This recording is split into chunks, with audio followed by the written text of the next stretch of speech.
They didn't know it then, but they lit the match that night. I just gave the fire time to grow.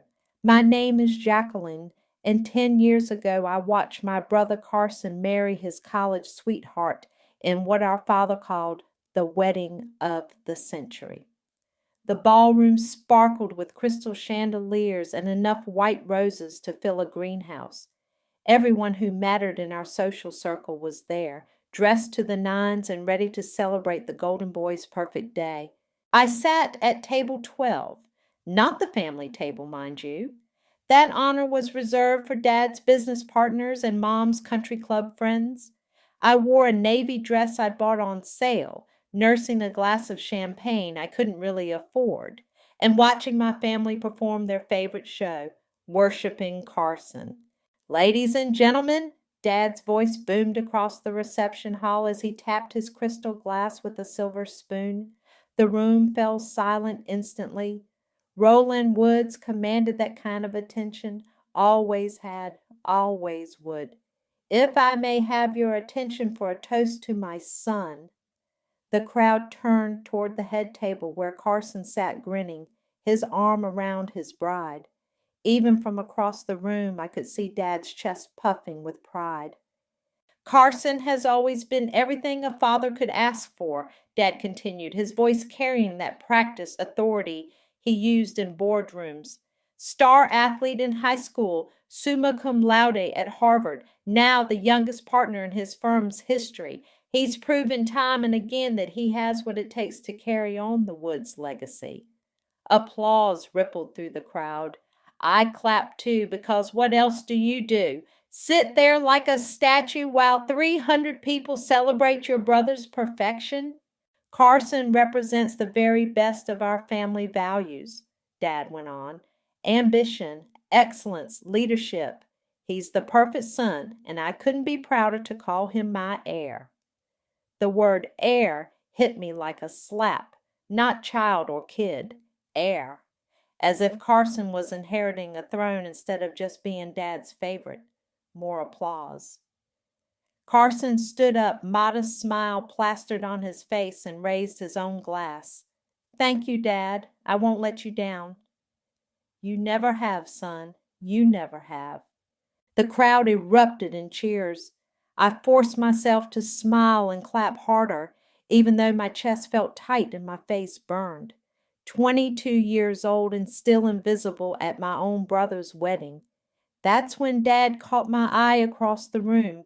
He excused himself from the head table and walked over, weaving between guests who stopped him every few steps to shake his hand or pat his back. Jacqueline, he said when he reached me, leaning down close enough that only I could hear. His breath smelled like expensive whiskey and cigars. I hope you're taking notes tonight. Notes on what? On what success looks like, what achievement looks like. His hand landed heavy on my shoulder, fingers digging in just enough to hurt. Maybe someday you'll stop wasting time with those silly little stories of yours and do something that actually matters. My throat went dry. Dad, You'll never amount to anything, Jacqueline. Not like Carson. He's got what it takes. You? He squeezed my shoulder harder. You're just a dreamer, and dreamers don't build legacies. He straightened up and walked away, stopping to accept congratulations from another guest as if he hadn't just gutted his own daughter in the middle of a wedding reception. I sat there for maybe 10 more minutes watching Carson dance with his new wife while Mom fluttered around taking pictures and Dad held court with his cronies. The perfect family, minus one disappointing daughter who apparently didn't deserve a seat at their table. I finished my champagne, grabbed my purse, and walked out. Nobody noticed. Nobody called after me. Nobody even looked up as I pushed through the ballroom doors and into the hotel lobby.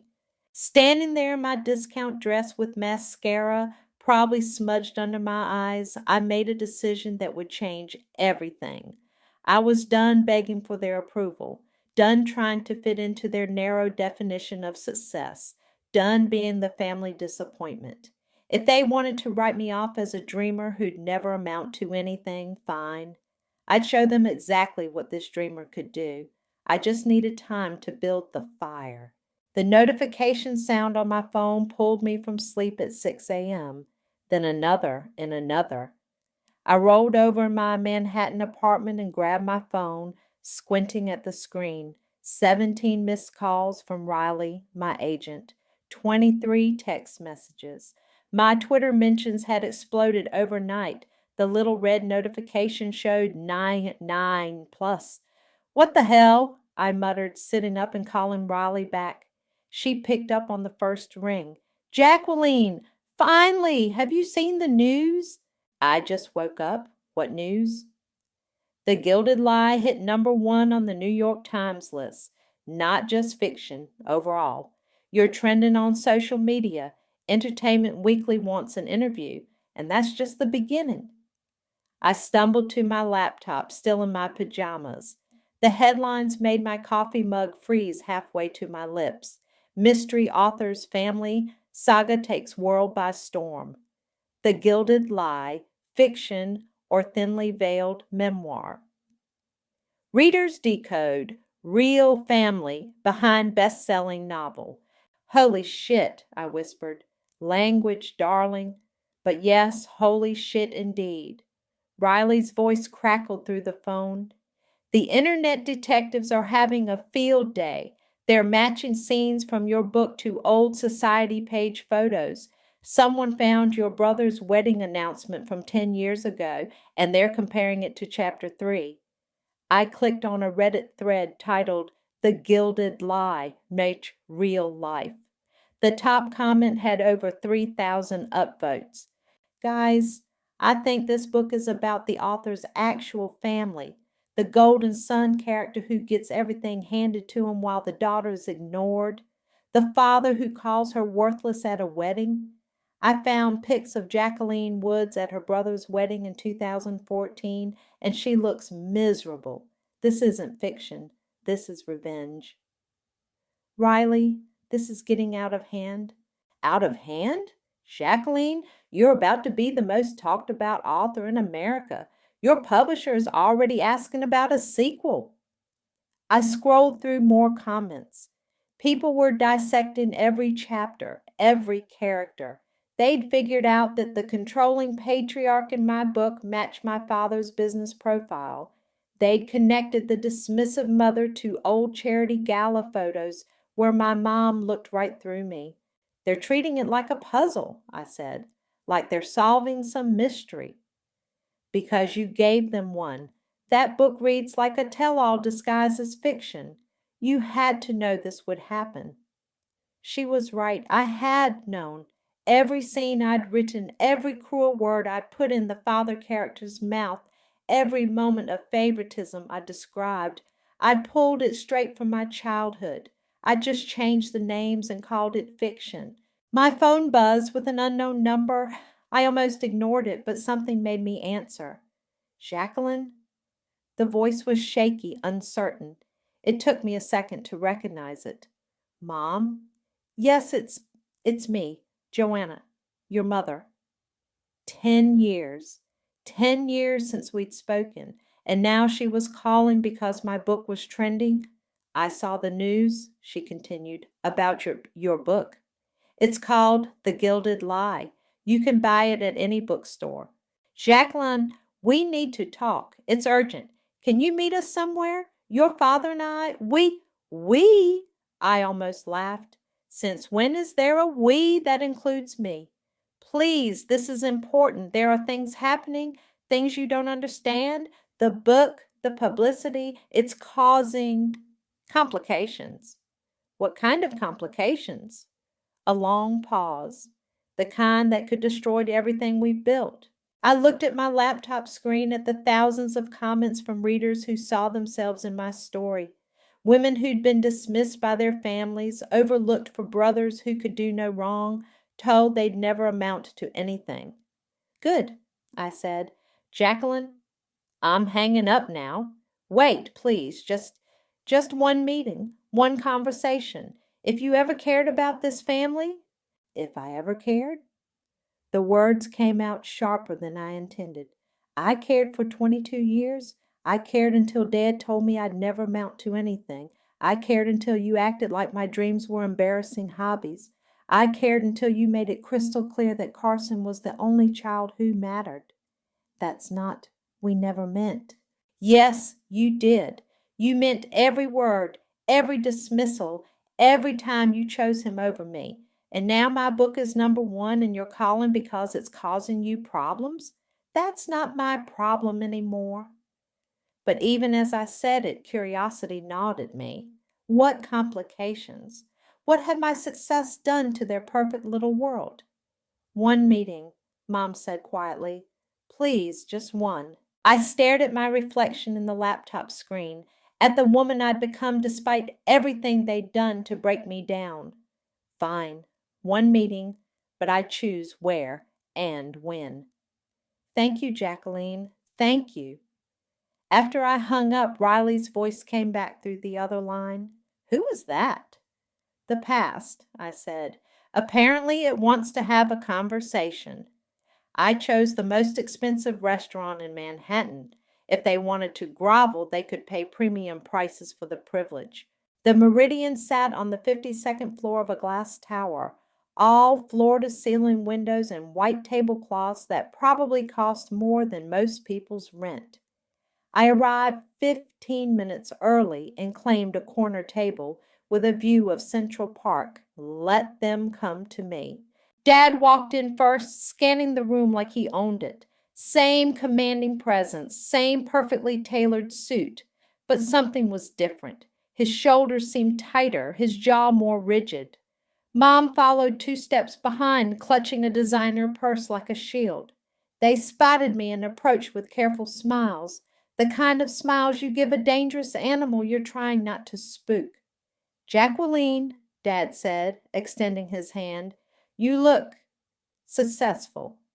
I didn't take his hand. Sit down. They settled across from me, and I watched them take in the restaurant's opulence. Dad's eyes lingered on the prices on the menu. Mom fidgeted with her wedding ring. This place is lovely, Mom said. Very upscale. I can afford it now. Turns out those silly little stories pay pretty well. Dad's jaw twitched. About that, your book. It's causing quite a stir. So I've heard. #1 bestseller. Movie rights sold. Foreign translations in 12 languages. It's been a good week. The publicity, Mom said carefully, some of it is uncomfortable. People are saying things, making connections. What kind of connections? Dad leaned forward. You know exactly what kind. That book reads like a hit piece disguised as fiction. Our friends are asking questions. The country club is buzzing with gossip. Your friends? I signaled the waiter for wine. Since when do I care what your friends think? Since your little revenge fantasy started affecting real people, Dad snapped, then caught himself. Look, we're not here to fight. We need your help. The waiter appeared with a bottle of wine that cost more than most people's car payments. I nodded for him to pour. Mom and Dad declined. Help with what? They exchanged a look. Mom's hands trembled slightly as she reached for her water glass. The estate, Dad said finally. We're having some liquidity issues. Liquidity issues? Cash flow problems, Mom translated. We need a loan, a substantial one. I nearly choked on my wine. You want me to give you money? Not give. Loan. We'll pay you back with interest. How substantial? Another look between them. Dad's face had gone pale. $2 million, he said quietly. I set down my wine glass very carefully.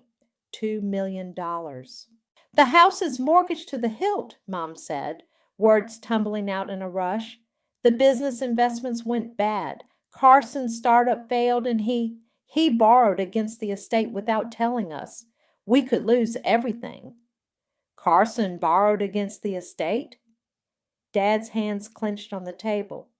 He forged my signature on some documents. We only found out when the bank called about missed payments.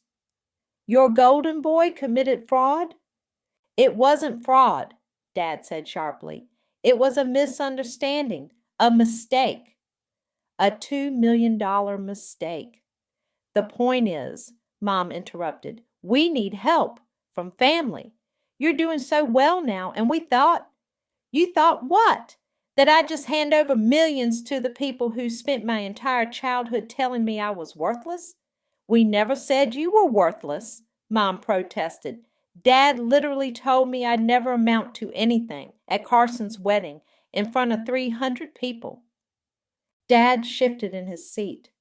I was trying to motivate you by crushing my dreams, by giving you realistic expectations. The writing thing was a phase. We thought you'd grow out of it. Well, surprise, the phase just bought me a penthouse. The silence stretched between us. Through the windows, the city sparkled below like scattered diamonds. We're desperate, Jacqueline, Mom said finally. The auction is scheduled for next month. Everything we've built, everything your grandfather built, it'll all be gone. Good. Dad's face went red. Good. That's your response. Your family's legacy means nothing to you. What legacy? The legacy of treating your daughter like garbage. The legacy of playing favorites until one kid thinks he's untouchable and the other thinks she's invisible. You're being dramatic. I'm being honest. Something this family never learned how to do. The restaurant's gentle murmur continued around us, other diners enjoying their expensive meals while my family imploded at table 12. I just write silly little girl books, remember? I stood up, dropping my napkin on the table. I'm sure you'll figure something out. You always do. Jacqueline, wait! But I was already walking away when Carson appeared in the restaurant entrance, scanning the room with wild eyes. When he spotted our table, his face went through about 6 different emotions at once. He strode over, uninvited and unwelcome. You don't get to hold a grudge forever, Jax, he said, sliding into the chair I just vacated. I turned back to face my brother for the first time in 10 years. Watch me. Carson looked older than his 35 years. His perfect Harvard smile had lines around it now, and his designer suit couldn't hide the weight he'd gained. Success wasn't treating him as kindly as it used to. Sit down, Jax, please. Don't call me that. It's what I've always called you. When we were kids, before you decided I didn't exist. He ran a hand through his hair, still thick, still perfectly styled, but I caught the tremor in his fingers. Look, I know things got complicated between us. Complicated? I laughed, and several nearby diners glanced over. You mean when you stood by and watched Dad destroy my confidence for 22 years? When you never once defended me? When you let them treat me like the family embarrassment while you soaked up all the praise? I was a kid, too. You were 3 years older. You knew exactly what was happening. Mom reached across the table toward Carson. Honey, maybe this isn't the best place? No, Mom, this is perfect. I sat back down, leaning forward. Let's talk about it right here, in public, where everyone can hear. Let's talk about how Carson got a trust fund for college while I worked 3 jobs.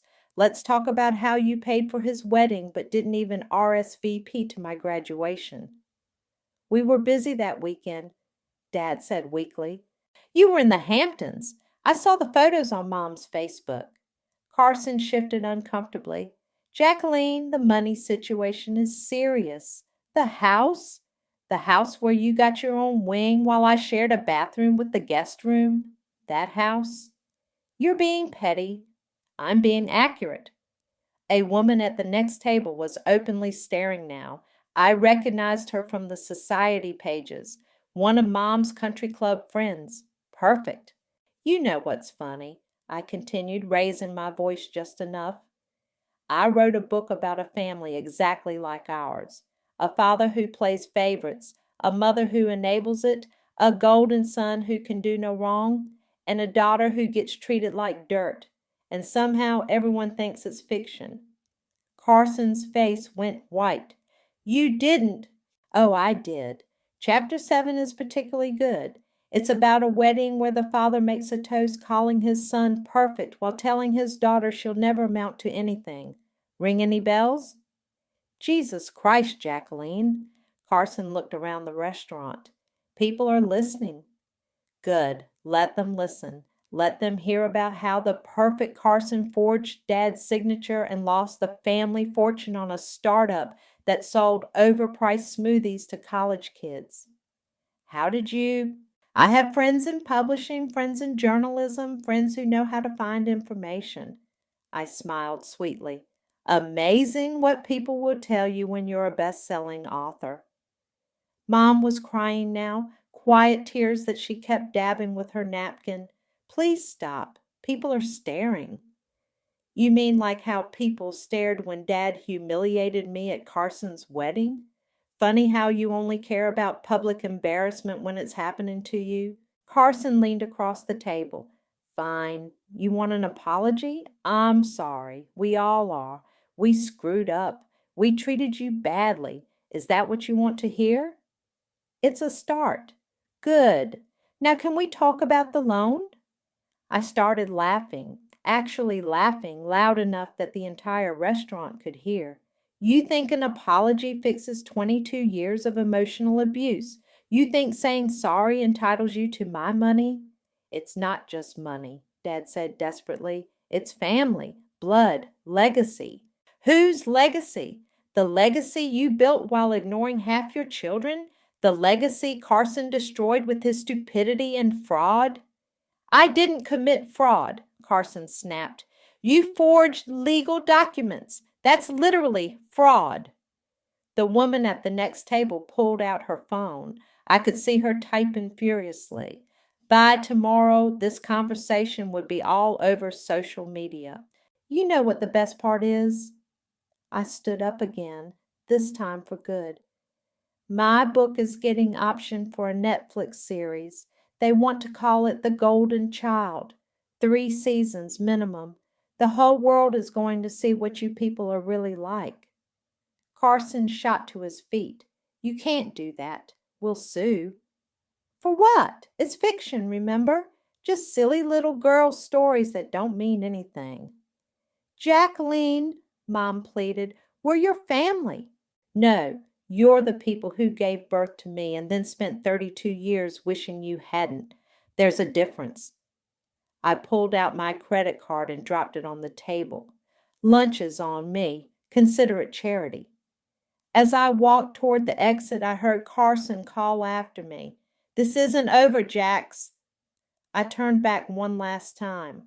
You're right. It's not over. It's just getting started. The elevator doors closed on their shocked faces. My phone was already buzzing with notifications. The woman from the next table had posted a video to TikTok. Best-selling author destroys toxic family in public. It had 3,000 views already. Riley was going to love this. The community center in Brooklyn smelled like coffee and hope. 15 teenage girls sat in a circle, copies of The Gilded Lie scattered on their laps like weapons they were learning to wield. The part where her father burns her manuscript, said Ainsley, a 17-year-old with purple streaks in her hair and fire in her eyes. That happened to you, didn't it? I looked around the circle at these girls, scholarship applicants from broken homes, foster kids, daughters of addicts and absent fathers. They saw through fiction like it was glass. What makes you think that? Because you wrote it like someone who lived it, said Maria, clutching her worn paperback copy. My stepdad threw my acceptance letter in the trash, said college was a waste of money for girls. When I read chapter 5, I felt like you were in my kitchen that night. The other girls nodded. These monthly book club sessions had started as part of my scholarship foundation, but they'd become something more. A place where girls who'd been dismissed and diminished could see themselves in stories that mattered. He didn't burn it, I said quietly. He threw it in the garbage and told me to stop wasting paper on fantasies. I was 14. What did you do? Asked Ainsley. I kept writing in secret. on library computers and notebooks I hid under my mattress, and I promised myself that someday everyone would read my words whether he liked it or not. And now you're famous, said a girl named Destiny, and he's begging for money. Word traveled fast in the age of social media. The restaurant confrontation had gone viral. Gilded Lie family was trending. The girls had seen it all. Fame isn't the point, I said. The point is that you don't have to stay small to make other people comfortable. You don't have to dim your light so theirs can shine brighter. My phone buzzed. Riley texting frantically, "Turn on channel 7 now!" I grabbed the remote and switched to the news. A young man with kind eyes and an earnest smile was being interviewed outside a university building. "That's Harrison!" Ainsley pointed at the screen. "He got the full scholarship last year." Harrison was 29, a graduate student who'd grown up in foster care. My foundation had paid for his entire education. On screen, he was holding up a copy of The Gilded Lie. "Jacqueline's book saved my life," he was saying to the reporter. "I grew up in a house where I was told I was stupid, worthless, that I'd never make anything of myself. Her character showed me that the people who tear you down are usually the ones who are afraid of what you might become." The reporter leaned in. "There's been speculation that her latest novel is based on her own family. What's your take on that?"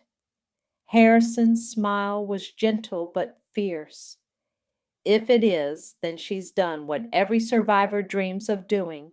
She's taken her pain and turned it into power. She's shown the world exactly what those people are like, and she's done it so beautifully that millions of people are buying the book. Some critics say it's revenge disguised as literature. Sometimes revenge and justice look the same from the outside. The difference is in the intention. Jacqueline isn't trying to destroy people. She's trying to free them. Every girl who reads that book and recognizes her own story, every daughter who realizes she's not crazy for feeling invisible in her own family, that's not revenge. That's liberation." The girls in the circle erupted in cheers. Ainsley wiped tears from her eyes. "He gets it," she said. "He totally gets it." My phone rang. Unknown number, but I was feeling bold. "Hello? Miss Jacqueline, this is Maggie Robertson. I'm Carson's fiancée." The room went quiet. The girls sensed drama like sharks smell blood. "What can I do for you, Maggie?" "I was wondering if we could meet. For lunch, maybe? I have some questions about your book." "What kind of questions?" A pause. "The kind that might change my wedding plans." I looked at the circle of girls, all of them hanging on every word. These were the daughters who mattered, the ones who'd been overlooked and underestimated, the ones who deserved to see what happened when you refused to stay silent. "I'd be happy to meet with you, but I should warn you, I only tell the truth these days." "That's exactly what I'm hoping for." After I hung up, Ainsley grinned. "You're going to blow up his engagement, aren't you?" "I'm going to give her the information she needs to make an informed decision." "Same thing," said Maria, laughing.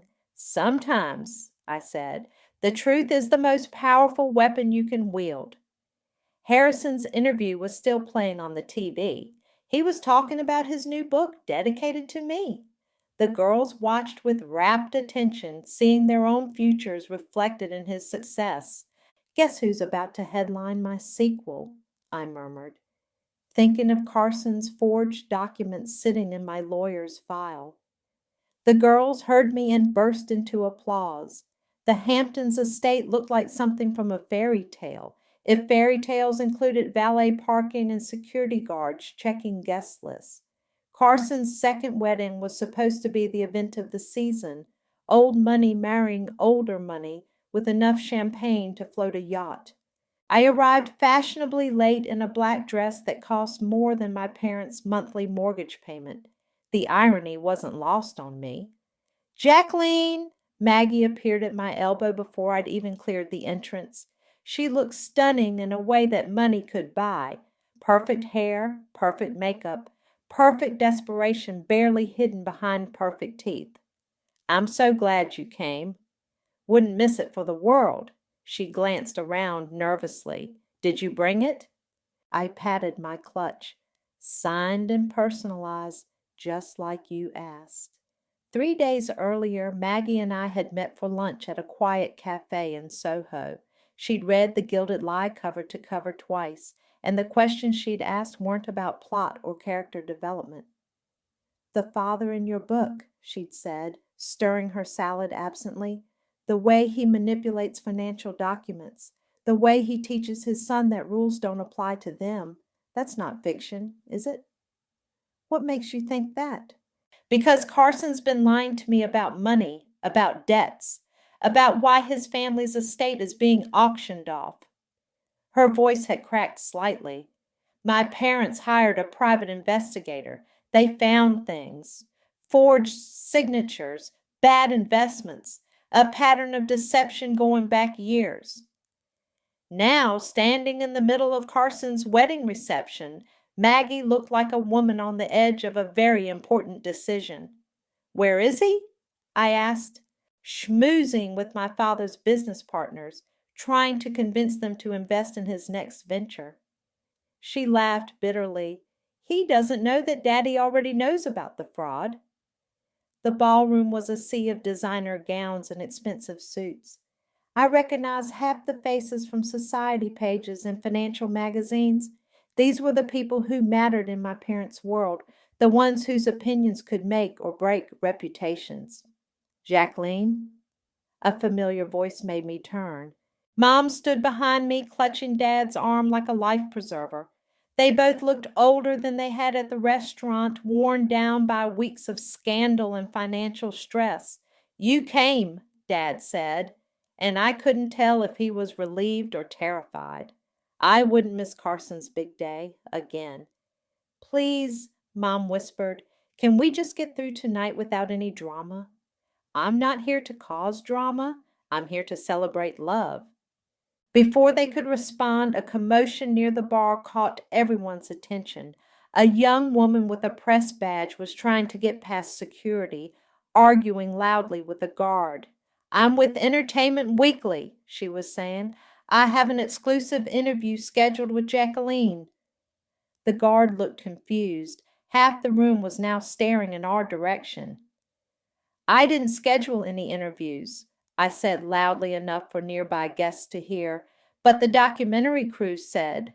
"What documentary crew?" Dad's face went pale. The reporter grinned. "The Netflix team. They're doing a behind-the-scenes special about The Gilded Lie, following the real family that inspired the story." A murmur rippled through the crowd. Phones came out. People started whispering behind champagne glasses. Carson appeared at my shoulder, his face flushed with anger and alcohol. "What the hell is she talking about?" "I have no idea," I said innocently. "Riley handles all my media appearances." "You're lying." "Am I?" "Prove it." Maggie stepped between us, her voice carrying across the suddenly quiet ballroom. "Actually, I have something to say." She reached into her purse and pulled out a copy of The Gilded Lie, the personalized copy I'd given her, with the note tucked inside. "This book," she said, holding it up for everyone to see, "opened my eyes to something important. It's about a family that destroys everything they touch through lies and manipulation. A family that raises children to believe that some people matter more than others." Carson grabbed for the book. "Maggie, don't." "Don't what? Don't tell the truth?" She opened to a bookmarked page. Chapter 12. The golden son forges his father's signature to steal money from the family trust. Sound familiar? The crowd was dead silent now. Even the string quartet had stopped playing. "You're drunk," Carson said desperately. "You don't know what you're saying." "I'm stone sober, and I know exactly what I'm saying." Maggie looked directly at me. "The note you wrote in this book said, 'When you see what they did to me, Ask what they're doing to you. So I asked, and I found out. She turned to face the crowd of wedding guests, many of whom were pulling out their phones to record. Ladies and gentlemen, I'm sorry you came all this way, but there's not going to be a wedding today. Carson lunged forward. Maggie, please. There's going to be a reckoning instead. Maggie dropped the book on the nearest table with a thud that echoed through the silent ballroom. 300 guests stood frozen, champagne glasses halfway to their lips, phones recording everything. The wedding is off, she announced, her voice steady and clear. I refuse to marry into a family built on lies, fraud, and emotional abuse. Carson's face went from pale to red to purple. You can't do this. Not here. Not in front of everyone. Where else should I do it? In private so you can manipulate me into changing my mind? So your family can gaslight me into thinking I'm overreacting? Maggie pulled off her engagement ring and held it up. This ring was bought with stolen money, Carson. Money you took from your own family by forging your father's signature. A collective gasp rippled through the crowd. Phones were definitely recording now. Dad stepped forward, his voice booming with false authority. That's enough. This is a private family matter. Nothing about this family is private anymore, I said, stepping into the center of the circle that had formed around us. Not since you decided to beg me for money after spending 32 years treating me like garbage. Jacqueline, please, Mom whispered. Not here. Why not here? This is where it started, isn't it? At Carson's first wedding, when Dad told me I'd never amount to anything, when you all made it clear that I was the family disappointment.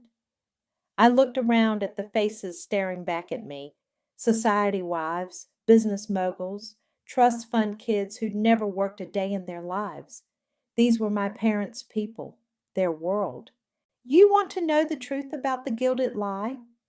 I raised my voice so everyone could hear. It's not fiction. It's a documentary. Every cruel word, every moment of favoritism, every time they chose Carson over me, it all happened. Carson grabbed my arm. Shut up. Just shut up. I yanked free. Or what? You'll forge my signature too? You'll steal from me like you stole from Dad? I didn't steal anything. I borrowed without permission, using fraudulent documents. That's called theft, Carson. Maggie's father, a distinguished man in his 70s, stepped forward. His voice carried the weight of old money and older power. Mr. Carson, he said formally, my daughter has made her position clear. I suggest you respect her decision. This is insane. Carson spun around, addressing the crowd like a politician at a rally. She's my sister. She's supposed to support family, not destroy it. Support? I laughed, and the sound was sharp enough to cut glass. Like you supported me when Dad threw my manuscript in the trash? Like you supported me when they paid for your wedding but skipped my graduation? Like you supported me when I worked 3 jobs to pay for college while you got a trust fund? The crowd was eating this up. I could see people texting, posting to social media in real time. By tomorrow, this would be everywhere. You're jealous, Carson said desperately. You've always been jealous that I was successful. Successful? I pulled out my phone and showed him the screen. My book has sold 2 million copies. Netflix just bought the rights for $12 million. I'm worth more than this entire family combined. I'm not jealous, Carson. I'm vindicated.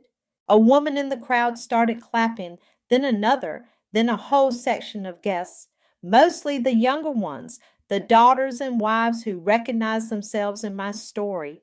Dad's face was apoplectic. This is enough. Everyone out. This is a private event. Actually, said a voice from the back of the crowd, it's not. Harrison pushed through the guests, holding up a press badge. Behind him came a camera crew. Harrison Wong, freelance journalist. I'm here covering the wedding for Society Today magazine. He grinned at me, though I think we might have a different story now. Carson looked like he might faint. "You can't film this. We didn't get permission." "You're in a public venue," Harrison said calmly, "and this is newsworthy. Best-selling author confronts family that inspired her revenge novel. That's front page material." I walked to the center of the room and picked up a champagne glass from a nearby table. The crowd quieted, sensing a moment.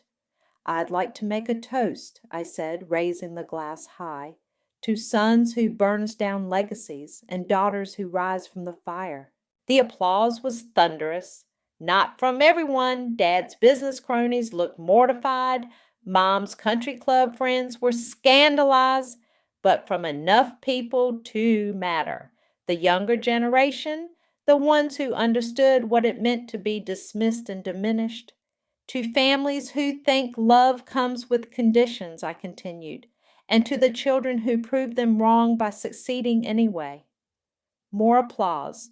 Maggie was crying, but she was smiling too.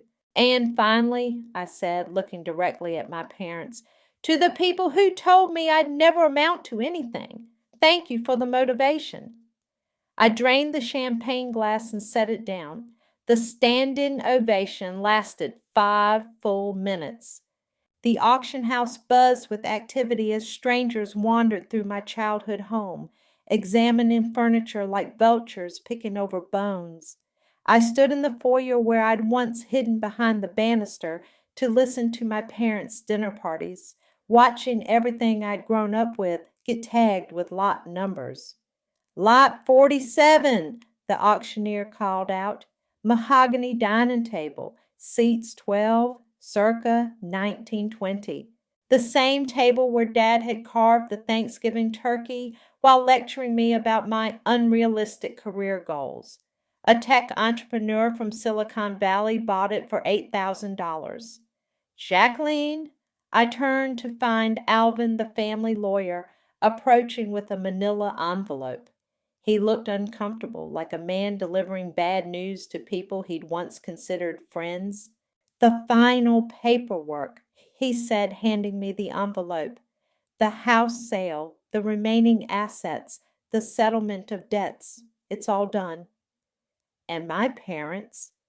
"They've moved into a 2-bedroom apartment in Queens. Your father is adjusting to retirement. Your mother took a part-time job at a boutique." I nodded. The mighty had fallen and gravity was unforgiving. "There's something else," Alvin said quietly. "Carson's been arrested. The DA filed fraud charges yesterday. Apparently the forged documents were just the beginning. They found evidence of embezzlement going back 5 years." "How long will he get?" 3 to 5 years, if he takes a plea deal. More if he fights it." Through the crowd, I spotted Harrison setting up his camera equipment. His documentary about my family's downfall was already generating Oscar buzz. The working title was "The Golden Child of Family's Fall from Grace." "Miss Jacqueline!" Ainsley appeared at my elbow, practically bouncing with excitement. "Did you see? The Scholarship Foundation just got another huge donation." She showed me her phone. An anonymous donor had contributed $5 million to the foundation with a note, "For daughters who refuse to stay silent." "Any idea who it's from?" I asked. "The bank won't say, but—" She grinned. "Maggie's father was asking a lot of questions about the foundation at the charity gala last week." I smiled. Some revenge was served cold, some was served with compound interest. "Jacqueline!" The voice made me freeze. Dad stood behind me, looking smaller than I'd ever seen him. His expensive suit had been replaced with an off-the-rack blazer. His commanding presence had shrunk to match his circumstances. "I wanted to talk to you before." He gestured around the auction house. "Before all this is gone. What's left to say?" "I'm sorry." The words came out, cracked and broken. "For everything. For the way we treated you. For the things I said. For making you feel like you didn't matter." I studied his face, looking for the manipulation I'd grown up with, but all I saw was a broken old man who'd lost everything that defined him. "You were right. he continued, about Carson, about the family, about me. You were always the smart one, and I was too proud to see it. Too proud or too threatened? He flinched. Both, probably. You had something Carson never did. Talent, real talent. And I was afraid that if I encouraged it, you'd leave us behind. I did leave you behind. And you were right to. The admission hung between us like a bridge I wasn't sure I wanted to cross. The foundation, he said, the scholarships for girls from difficult families. That's good work, important work. It's the work you should have been doing, supporting your daughter instead of tearing her down. I know. He reached into his jacket and pulled out a folded piece of paper. I found this in my desk when we were packing. You wrote it when you were 16.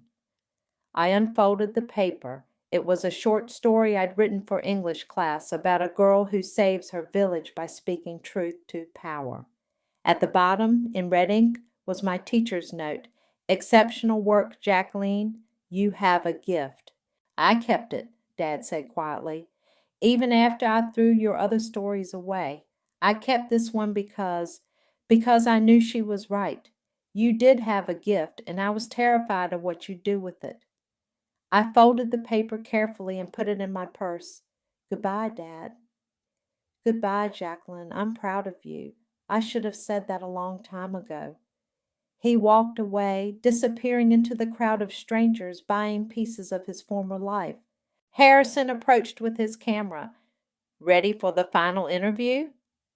I looked around the empty shell of my childhood home one last time. The walls that had witnessed my tears, my dreams, my determination to become something more than what they expected. My family wanted me silent, subservient, forgotten, I said to the camera, but now they're just footnotes in my first chapter. The auction continued around us, but I was already walking toward the door, toward the car that would take me back to my real life, the life I'd built from the ashes of their expectations. Behind me, the auctioneer's voice echoed through the empty rooms. Going once, going twice, sold.